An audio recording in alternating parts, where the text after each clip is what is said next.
Allot மணி சேனலுக்கு வருக வருக. நான் செபி ரெஜிஸ்டர்டு ஃபினான்ஷியல் அட்வைசர் கிடையாதுங்க. நான் எஜுகேஷனல் பர்ப்பஸுக்காக என்னுடைய பர்சனல் எக்ஸ்பீரியன்ஸை நான் ஒரு 20 வருஷமா மார்க்கெட்டில் இருக்கேன். அதை தான் உங்கள்ட்ட ஷேர் பண்ணுறேன். நீங்கள் எந்த முடிவு எடுக்கிறதா இருந்தாலும் உங்கள் நிதி ஆலோசகரை அணுகி அதுக்கப்புறம் பணத்தை போடுறத பற்றி முடிவு பண்ணுங்கள். நன்றி. அலாட் மணி சேனலுக்கு வருக வருக. இந்த சேனலுக்கு இன்னும் நீங்கள் சப்ஸ்கிரைப் பண்ணலன்னா தயவு செஞ்சு சப்ஸ்கிரைப் பண்ணிக்கோங்க. பெல் பட்டனையும் கிளிக் பண்ணிக்கோங்க.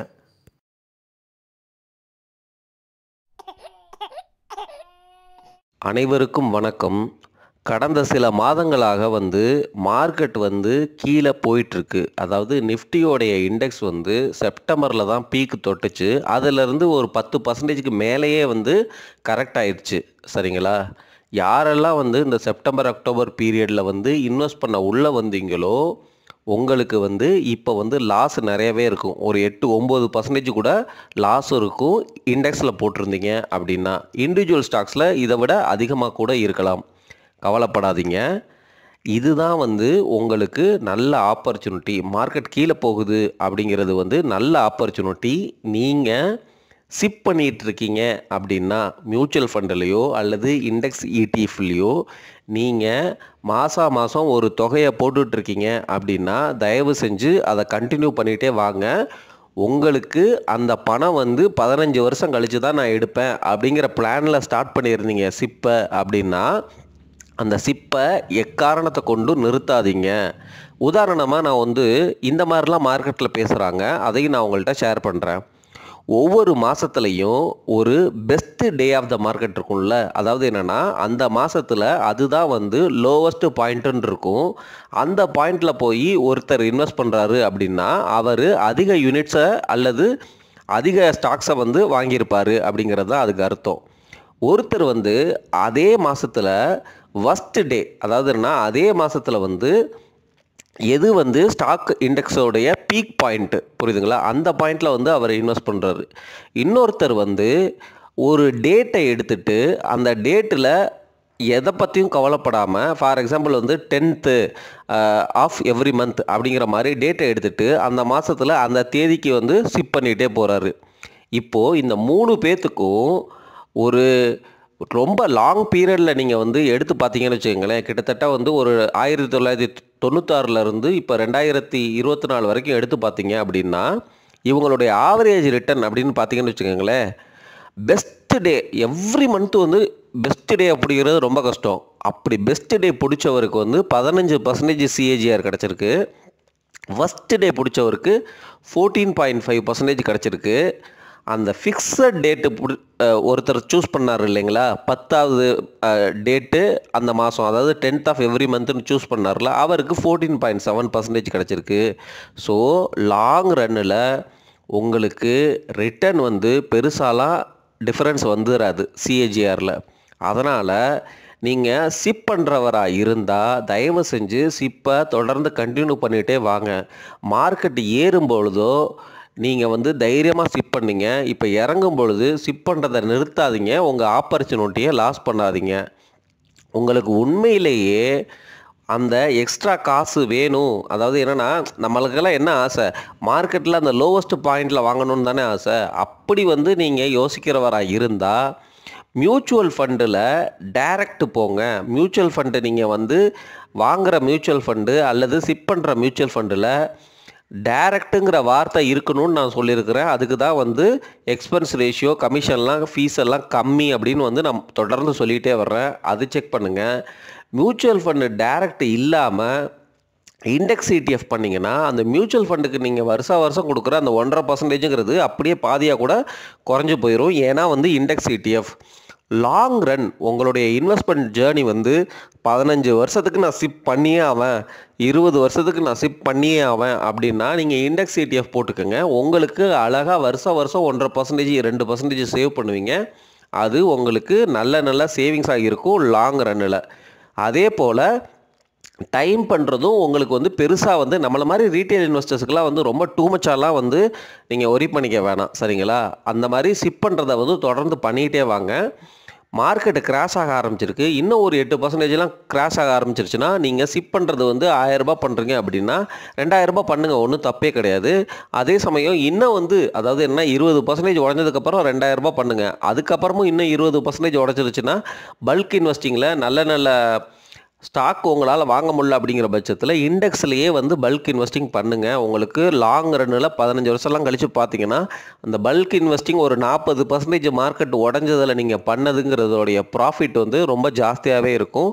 அந்த மாதிரி பல்க் இன்வெஸ்டிங் மியூச்சுவல் ஃபண்டு டைரக்டில் அல்லது இண்டெக்ஸ் இடிஎஃப்பில் பண்ணுங்கள். நம்மளை மாதிரி ரீட்டைல் இன்வெஸ்டர்ஸ் வந்து டைரக்ட் ஸ்டாக்கில் பல்க் இன்வெஸ்டிங் பண்ணுறதுக்கு ஒரு நாலேஜ், ஒரு கன்விக்ஷன் வேணும். ஸோ அப்படி வந்து நீங்கள் பண்ணுறதுக்கு முடியலை, உங்களுக்கு வந்து அந்த கன்விக்ஷன் இல்லைன்னா தயவு செஞ்சு இண்டெக்ஸ் இடிஎஃப்லையாவது வந்து பல்க் இன்வெஸ்டிங் 40%லாம் மார்க்கெட் உடஞ்சிருச்சுன்னா பல்க் இன்வெஸ்டிங் பண்ணிகிட்டே வாங்க அப்படின்னு நான் சொல்கிறேன். அது வந்து உங்களுக்கு நல்ல ரிட்டர்னை தான் கொடுக்கும். இப்போது என்ன மாதிரி நடக்கலாம்னா 40% உடஞ்சிரும், நீங்கள் ஒரு பல்க் இன்வெஸ்டிங் பண்ணிட்டீங்க. ஆனால் மார்க்கெட் வந்து அதுக்கப்புறம் கீழே போய் அதே கீழே அதுக்கப்புறம் ஒரு 10% கீழே போய் அந்த 10%லேருந்து மறுபடியும் 5% கீழே போய் ஒரு கன்சாலிடேஷன் ஃபேஸ்லேயே வந்து பல வருஷங்களாக கிடக்கும். இருந்தாலும் நீங்கள் இப்போ பண்ண பல்க் இன்வெஸ்டிங்கிறது அந்த வருஷம்லாம் கன்சாலிடேஷன்லாம் முடிஞ்சதுக்கப்புறம் பார்த்தீங்கன்னு வச்சுக்கோங்களேன், ஒரு லாங் ரன்னில் 10 வருஷம் 15 வருஷம் கழித்து பின்னோக்கி பார்த்தீங்கன்னா நல்ல ரிட்டர்ன் தான் கிடைக்கும். அதே சமயம் நீங்கள் அப்சர்வ் பண்ணிக்கலான்னு தெரில, இப்போ கடந்த சில நாட்களாக அல்லது சில வாரங்களாக பார்த்தீங்க அப்படின்னா மிட் கேப்பும் லார்ஜ் கேப்பும் வந்து மிட் கேப்பும் ஸ்மால் கேப்பும் லார்ஜ் கேப்பை விட அதிகமாக உடப்படுது. ரீசெண்டாக நேற்று கூட நடந்த ஃபாலில் நிஃப்டி நெக்ஸ்ட் 50 வந்து 2%க்கு மேலே உடையப்படுது. நிஃப்டி இண்டெக்ஸ் வந்து 1 பாயிண்ட் சம்திங் தான் உடையப்படுது. ஸ்மால் கேப்பும் 2 சம்திங்னு உடப்படுது. ஸோ நான் முன்னாடியே சொல்லிட்டேன், போன வீடியோக்கள்லாம் சொல்லிட்டேன், அது ஸ்மால் கேப்பும் மிட் கேப்பும் கொஞ்சம் ஜாஸ்தியாக உடப்படுறதுக்கான இண்டிகேட்டரை சிக்னலை கொடுத்துருக்கு அப்படிங்கிற மாதிரி சொன்னேன்.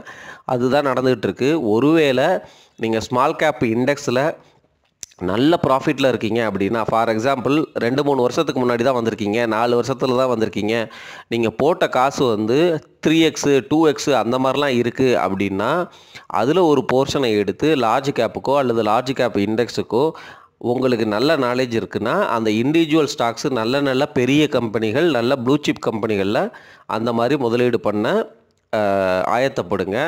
அப்போவும் உங்களுக்கு கன்விக்ஷன் வரலையா, அட்லீஸ்ட் அந்த காசை எடுத்து கோல்டுக்காவது அல்லது டெப்ட் ஃபண்டுக்காவது மூவ் பண்ணுங்கள் அப்படிங்கிறது தான் என்னுடைய தாழ்மையான கருத்துங்க. மார்க்கெட்டை விட்டு வெளியில் போகாதீங்க. இன்னும் வந்து ஆனால் பெயின் பாயிண்ட் இருக்குது, சரிங்களா? இன்னும் மார்க்கெட் உடைய போகிற மாதிரி தான் வந்து எல்லா ஃபினான்ஷியல் அட்வைசர்ஸும் பேசிகிட்டு இருக்கிறாங்க. ஏன்னா நம்ம எக்கானமி வந்து இன்னும் வந்து ஸ்லோ டவுனில் தான் இருக்குது. இன்ஃப்ளேஷன் வந்து இன்னும் அதிகமாக வாய்ப்பு இருக்குது. ஏன்னா வந்து க்ரூட் ஆயில் வந்து இப்போ 3 மாதத்தில் வந்து மேலே போயிடுச்சு, அது ஒரு ரீசன். யூஎஸ் டாலர் வந்து ரொம்ப ஸ்ட்ரென்தன் ஆகிட்டே போகுது, அது ஒரு ரீசன். அதுக்கப்புறம் வந்து அங்கே ஃபெட்டு வந்து ரேட் கட் பண்ண மாட்டாங்க அப்படிங்கிற மாதிரி வந்து சொல்லிட்டாங்க, சரிங்களா? 2 ரேட் கட்டு கூட இருக்காது போல இருக்குது அப்படிங்கிற மாதிரி தெரியுது. ஸோ ஆனால் நல்ல விஷயங்கள் வந்து என்னென்னா, உக்ரைன் அந்த ரஷ்யா வார் முடிவுக்கு வந்துடும் ட்ரம்ப் வந்ததுனால அப்படிங்கிற மாதிரி தெரியுது. இஸ்ரேல் ஹமாஸ் வார் காசை விட்டு தள்ளுங்க, ரொம்ப நல்ல விஷயம். தயவு செஞ்சு ஏதோ வந்து ஒரு அக்ரிமெண்ட் போட்டு ஸ்டாப் பண்ணாங்களே, ரொம்ப ரொம்ப நல்ல விஷயம், உலகத்துக்கு நல்ல விஷயம். இந்த நம்ம எதிர்பார்க்குற இந்த காசெல்லாம் வந்து வெறும் பேப்பர் தாங்க. எண்ட் ஆஃப் த டே பூமிங்கிறது தான் வந்து உண்மை, சரிங்களா? அது எந்த நாட்டில் யார் அஃபெக்ட் பண்ணாலும் நமக்கு தெரியாது. இன்டைரக்டாக வந்து அந்த கிராக் வந்து நம்மளை கூட இம்பேக்ட் பண்ணலாம், புரியுதுங்களா? ஒரு பூமிங்கிறது எல்லாம் என்ன, ஒரு ஆப்ஜெக்ட் தானே. நீங்கள் வந்து இஷ்டத்துக்கு பாம்பு போட்டு நேச்சரை ஸ்பாயில் பண்ணி, ஏற்கனவே நம்ம வந்து ஆட்டோமொபைலு இஷ்டத்துக்கு வந்து கெமிக்கலு அப்படின்னு சொல்லி நம்ம வாழ்க்கை தேவைக்காக ஏகப்பட்ட என்ன சொல்கிறது கொடுமைகளை வந்து பூமிக்கு நம்ம பண்ணிகிட்ருக்கோமோ அப்படிங்கிற ஃபீலிங் வந்து நிறையா அந்த என்விரான்மெண்ட் மேலே கன்சர்ன் இருக்கிற உள்ளங்களுக்கு இருக்குது. ஏகப்பட்ட அனிமல்ஸ் உயிரினங்களை வேறு அழிச்சிட்டோம். ஸோ எவ்வளோக்கு எவ்வளோ நம்ம வந்து புத்திசாலித்தனமாக முதலீடு பண்ண முடியுமோ முதலீடு பண்ணுங்கள். இதுக்காக வந்து நீங்கள் அந்த இஎஸ்ஜி ஸ்கீமு, இந்த ஷாரியா ஃபண்டு அந்த மாதிரிலாம் இருப்பாங்க, அது ஓகே, உங்களுக்கு அந்த பிரின்சிபல் இருக்குன்னா அதில் வந்து இன்வெஸ்ட் பண்ணுங்க. இல்லை அப்படின்னா வந்து ஐடிசி மாதிரி ஸ்டாக்லாம் வந்து என்விரான்மெண்ட் ஃப்ரெண்ட் இல்லை அப்படிங்கிற மாதிரி டிசிப்ளின்லாம் போக வேணாம், ரொம்ப டூ மச்செல்லாம் யோசிக்க வேணாம், சரிங்களா? உங்களுக்கு வந்து ப்ராஃபிட் வந்து கிடைக்கிறதுக்கு வாய்ப்பு இருக்குது. ஐடிசி சிகரெட் கம்பெனி அதனால் போட மாட்டேன்லாம் அப்படிலாம் பண்ணாதீங்க. அதுலேருந்து வர லாபத்தை எடுத்து உங்களால் முடிஞ்ச அளவு நல்லது பண்ணுங்கள். அந்த மாதிரி யோசிச்சு பண்ணுங்கள். நீங்கள் அந்த மாதிரி பர்சனலாக யோசிக்கிறவராக இருந்தால். அதே மாதிரி இந்த ஆல்கஹால் லிக்கர் ரிலேட்டட் கம்பெனிஸ் எல்லாம் வந்து இன்வெஸ்ட் பண்ண மாறேன் அப்படிலாம் இல்லை. வாங்கிக்கோங்க. ஒண்ணும் பிரச்சனை இல்ல. ஏன்னா ஆல்கஹால் வந்து நம்மள சுத்தி எல்லாமே போயிட்டு தானே இருக்குது. எல்லாரும் தான் விக்கிறாங்க. எல்லாரும் தான் வந்து வாங்குறாங்க. ஸோ அந்த மாரி கம்பெனில ப்ராஃபிட் எடுத்துட்டு, உங்களால வந்து பர்சனல் டிசிப்ளின் வந்து அப்படி இருக்குன்னா, அந்த ப்ராஃபிட்ட வந்து ஷேர் பண்ணுங்க சொசைட்டிக்கு. நீங்க ஒருவேள அப்படி யோசிக்கிறவரா இருந்தா. நம்ம ரீட்டெயில் இன்வெஸ்டர்ஸ்க்கு நம்ம ஃபேமிலிய பார்க்கறதுக்கே நமக்கு வந்து இந்த காசு பத்தாது. ஸோ இப்ப தயவு செஞ்சு ஸ்டாப் பண்ணாதீங்க. இதெல்லாம் தான் சில பாயிண்ட்ஸு. நன்றிங்க.